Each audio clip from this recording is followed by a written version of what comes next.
Saudara puluhan sopir truk yang tergabung dari Organisasi Angkutan Darat atau Organda Aceh Tengah menggelar aksi di lokasi proyek pembangunan venue pacuan kuda PON ke-21 Aceh Plang Bebangka Pegasing Aceh Tengah pada Jumat 31 Mei kemarin.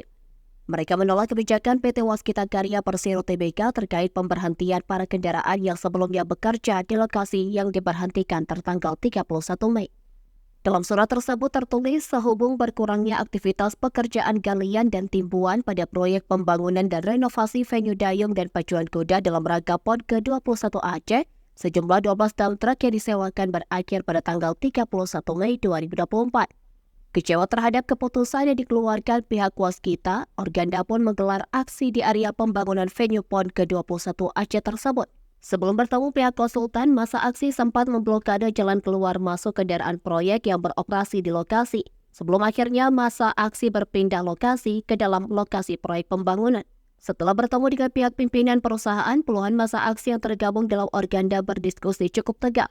Tak juga menemukan titik terang, akhirnya beberapa perwakilan masa aksi masuk ke dalam ruangan dan berdiskusi dengan pihak Waskita Karya. Junaidi, Ketua Organda Aceh Tengah yang ditemui di lokasi menyampaikan, dari hasil audiensi tersebut telah disepakati sejumlah kendaraan yang akan tetap beroperasi di lokasi proyek tersebut. Lebih lanjut, Organda pun mengaku menyepakati dengan nominal kendaraan yang telah ditentukan PT Waskita Karya dan nantinya akan mengatur lebih lanjut teknis pembagiannya.